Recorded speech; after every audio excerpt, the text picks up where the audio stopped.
ሰሞኑን በማህበራዊ ሚዲያ ብዙ ውይይት እየተካሄደባቸው ካሉ ጉዳዮች መካከል የአርቲስት ሰለሞን ቦጋሌ ቤተሰብና የወጣቱ አክቲቪስት አቤል አቡና ጉዳይ በግልጽ ቦታ ተቀምጠዋል። ሁለቱም ጉዳዮች በማህበራዊ ሚዲያ ከፍተኛ ትችት፣ ድጋፍና ክርክርን አስነስተዋል። የአርቲስት ሰለሞን ቦጋሌ ልጅ ማርያማዊት ሰለሞን በቅርቡ ከምትወደው ሰው ጋር የቃል ኪዳን ቀለበት ማሰሯን በማህበራዊ ሚዲያ አጋርታም ነበር። ይህ የደስታ ዜና በብዙዎች ዘንድ ደስታ ቢፈጥርም በሌላ በኩል ግን ከፍተኛ ትችትና ወቀሳ አስነስቷል። በተለይ አባቷ ሰለሞን ቦጋሌ ከፊንቴክ ጉዳይ ጋር ተያይዞ ከዚህ ቀደም በቁጥጥር ስር መዋሉን በመጥቀስ አንዳንድ የማህበራዊ ተጠቃሚዎች አባትሽ በችግር ላይ ሳለ እንዴት የደስታ ስነስርዓት ታደርጋለሽ የሚሉ አስተያየቶችንና ትችቶችን እየሰነዘሩ ይገኛሉ። አንዳንዶች እንደሚሉት አስተያየታቸውን ከመደበኛ ትችት አልፎ የግል ስድብና ወቀሳ ደረጃም ደርሷል። ሆኖም በተከታታይ የወጡ መረጃዎች መሰረት አርቲስት ሰለሞን ቦጋሌ በዋስትና ከእስር መውጣቱና አሁን ላይ እስር ላይ ሳይሆን በዋስ ጉዳይ እየተከታተለ መሆኑም ይታወቃል። ብዙዎች ደግሞ ማርያማዊት የግል ሕይወት ውሳኔዋን በሰላም ማክበር እንደሚገባ በመግለጽ ድጋፋቸውንም አሳይተዋል። ሌላ በስፋት እየተነገረ ያለ ጉዳይ የወጣቱ አክቲቪስት አቤል አቡና ድንገተኛ መታሰር ነው። አቤል በማህበራዊ ሚዲያ በተለይ በአንዳንድ በፕሮቴስታንት ቤተ እምነቶች ውስጥ የሚፈጸሙ አሰራሮችን በመተቸት የሚታወቅ ሰው ሲሆን በቅርቡ ደግሞ ስለ አዲስ አበባ የኮሪደርና የውጭ እንግዶች ጉብኝት ጠንካራ ትችትን ሰንዝሮም ነበር። በቪዲዮ መልእክት ኢትዮጵያ እንግዶቿን ለማስደሰት የራሷን ልጆች ችግር የምትደብቅ እናት በሚል ምሳሌ ገልጾታል። ከዚህ በኋላ በፌዴራል ፖሊስ ለጥያቄ መጠራቱን የገለጸ ሲሆን ከዚያ በኋላ ዳግም በማህበራዊ ሚዲያ አልታየም። ፖሊስ የጠራው በቀድሞ ከነቢይ ገቢ ጉተማ ጉዳይ ጋር ተያይዞ ለተጨማሪ ቃል መሆኑን ቢገልጽም ብዙዎች ግን በቅርብ ፖለቲካዊ አስተያየቶች ጋር እንደሚያያዝ እየገለጹም ይገኛሉ። አቤል መታሰሩ ከፍተኛ ውይይት አስነስቷል። አንዳንዶች የሀገርን እውነታ መናገር ወንጀል ሊሆን አይገባም ሲሉ፣ ሌሎች ደግሞ የሕግ ሂደቱ እንዲጠበቅ እየጠየቁም ይገኛሉ። በተጨማሪም የውጭ ተጽዕኖ ፈጣሪዎች ጉብኝት የሀገሪቱን እውነተኛ የኑሮ ሁኔታ እየሸፈነ ነው የሚሉ ትችቶችም ተበራክቷል። እስካሁን ድረስ ስለ አቤል አቡና የተመሰረተ ይፋዊ ክስ ወይም ዝርዝር መረጃ ከፌዴራል ፖሊስ አልተሰጠም። ይህን ቪዲዮ እስቲ ለአዶናይ ወንድማችን አድርሱልኝ። ያስተዋልኩት ነገር በእንግሊሽ ለምን ኮንተንት እንደቀነስኩኝ ነው ግራ የሚገባኝ። ኤንድ አይ ቲንክ እንደነገርኳችሁ ቃሉ ፑቲክ ያደረገው ነገር ትልቅ ነው። አሁንም ደግመዋለሁ። እሱ እንዳስተውል አድርጎኛል፣ በጣም እንዳስተውል አድርጎኛል። አያችሁ፣ ሁሉም ነገር ከእምነት ነው የሚጀምረው። ውስጣችሁ በደንብ ተቀብሎ ካላመነ ብቁ ነኝ ይገባኛል ብሎ ካላመነ at the end of the day መስራት ታቆማለህ። የተቆለፈ በር አሚን የተከፈተ እኮ ሊሆን ይችላል፣ ክፍት ነው፣ እንደውም ክፍት ነው። እግዚአብሔር ክፍት አድርጎ በር ያስቀምጥልንና ይህ በር የተቆለፈ ነው ብለን ራሳችንን እንነግረዋለን። ከዚህ በፊት በሮች ሞክረን ስለተቆለፉ ይህ መሞከር ያስፈራናል። ተረዳችሁኝ? ግን እኮ ክፍት እኮ ነው ብንሞክረው። ግን እምነታችን የኛ መሪያችን ነች፣ እጃችን ትቆጣጠራለች። እና እኔም ቃሉ ፑቲክ ያገዘኝ እሱ ነው። በቃ በእንግሊሽ ቪዲዮዎች መልቀቅ አለብኝ። በእንግሊሽ ሰዎች መምከር አለብኝ። ስለ ህይወት መናገር አለብኝ። ስለ ታሪኬ መናገር አለብኝ። ተረዳችሁኝ? ብቁ ነኝ። በቃ አይ ኖ ኢትዮጵያዊ ነኝ። አይ ኖ ኢትዮጵያ ነው የተወለድኩት፣ መቀለ ነው የተወለድኩት። አይ ኖ ላላስብ እችላለሁ። ኢንተርናሽናል ደረጃ አይገባኝም። ግን ዋው ወደ አደይ ሎክ ወደ ሰፈሬ ያው የሰፈሬ ልጅ አይ ሚን ጀስት ኢማጂን እንደዚህ ሲለወጥ ሳይ ኦኬ ብራዘር አይ ካን ዱ ዛት ቱ። መልካም እንደሰማችሁት ነው። ይህንን ቪዲዮ የምሰራበት ዋና ምክንያት ይህን ስክሪን ሬከርድ ተደርጎ የተለቀቀበትን ኮመንቶች ስመለከት ቅናት ነው ቀና ወይ ምናምን የሚሉ የተለያዩ አመለካከቶችን ስለተመለከትኩ እኔ የራሴን ምልከታ ለአንተ ማጋራት ስለፈለግኩ ነው። የመጀመሪያው ነገር እኔ ቅናት አይደለም የታየኝ፣ ኢንስፓየር መደረግህን የታየኝ።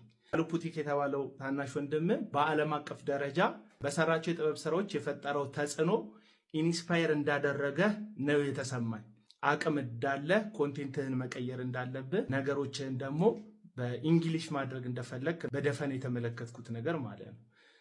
ሳየው ላይቭ ላይ ነው ሐሳብ የሰጠከው። ይህንን ሐሳብ ለአድማጭ ተመልካቾች ባትሰጣቸውና ዝም ብለህ ወደ አክሽን ብትገባ የተሻለ አማራጭ ነው ብዬ አስባለሁ። ለምን ይህንን እቅድህን ኢንስፓየር መደረግን በቃሉ ፑቲክ አንደበትን ከፍተክ ባወራክ ሰዓት ላይ ሰዎች ሁልጊዜ በንጽጽር ስለሆነ የሚያምኑት ወደ ተሻለውም አካል ውጤት ወደ አስመዘገበውም ወገን ዞር ስለሚሉ አንተን ከጆን ዳንኤል ጋር አነጻጽረው አንተ የተሻልክ የሚመስላቸው ብዙ ሰዎች አሉ። ደግሞ አሁን አንተን ከዚህ ከቃሉ ፑቲክ ጋር አነጻጽረው ቃሉ ፑቲክ የደረሰበት ደረጃ አንተ እንዳልደረስክበት የሚሰማቸው ብዙ ሰዎች አሉ። እነዚህ ሰዎች ሀሳብ ውስጥ በአንጻሩ ትክክለኛ የሆነ ነገር ሊኖር ይችላል፣ ግን ሁሉ ነገር መወዳደር አለበት ብዬ አላስብም። እያንዳንዱ ነገር ለተፈጠረበት ወይም አስፈልጋለሁ ብሎ ላሰበበት ነገር አስፈላጊም ጠቃሚም ነው ብዬ ከሚያስቡ ሰዎች መካከል አንዱ ነኝ። የመጀመሪያው ስህተት እንደነገርኩ ሐሳብህን መናገር ነው። ሐሳብህን ባትናገር ኖሮ ቀንተሃል አይሉክም፣ ቆጭቶሃል አይሉ። የቃሉ ፑቲክ ኮንቴንት እንግሊዘኛ ኮንቴንት አይደለም፣ ንግግር አልባ የሆነ ኮንቴንት ነው። የጥበብ ስራ ነው፣ ዲዛይን ነው። ራሱን ችሎ ፋሽን ፍልስፍና አለው። ይህን ዓለም የምትመለከትበት ንጽረተ ዓለምህን በልብስ ወይም በስፌት በኩል ለዓለም የምታንጸባርቅበት ራሱን የቻለ ትልቅ አርት ፋሽን። ስለዚህ እዚህ አርት ላይ ይሄ ልጅ በጎ የሆነ ተጽዕኖ እንዲያመጣ ያደረገው አለመናገሩ ነው። አንተ ደግሞ ኢንስፓየር ስትሆን በእንግሊዘኛ ብናገር ከዚህ የተሻለ ተጽዕኖ ኢንተርናሽናል ያመጣለሁ ብለህ ነው ያሰብከው። ነገር ግን ቃሉ ፑቲክ የተባለው ብላቴና እንግሊዘኛ ስለተናገረ ሳይሆን ይህንን ድልና ውጤት ያመጣው ስላልተናገረ ነው። የምታስታውስ ከሆነ በፈረንሳይ የሚገኘው ካቢሌምን የተባለው ቲክቶከር በቁጥር 1 ደረጃነት ቲክቶክ ላይ ኢንፍሉዌንስ መፍጠር የቻለው ስለተናገረ ሳይሆን ስላልተናገረ ነው። ነገሮችን ለመግለጽ ከንግግር በላይ ድርጊቶች ዓለም አቀፍ ቋንቋዎች ናቸው ብዬ አስባለሁ። ለዛ ነው ቃሉ ፑቲክ ዓለም አቀፍ ተጽዕኖ ያመጣ። የምንወዳቸው ደስታን የፈጠሩልን ቻርሊ ቻፕሊን ብትል ወይም ሚስተር ቢንን ብትል ስለማይናገሩ ነው ኢንተርናሽናል ተጽዕኖ መፍጠር የቻሉት። ሌላው በተሻለ ተቀባይነትና ተወዳጅነትን ያተረፉት። ንግግር የዓለማችንን ውስን ቦታ ነው የሚይዘው። ለምሳሌ እኔ አማርኛ ስለምናገር ሊደርስ የሚችለው የኔ ቪዲዮ አማርኛ ተናጋሪ የሆኑ ኢትዮጵያውያንና ኤርትራውያን ዙሪያ ላይ ነው።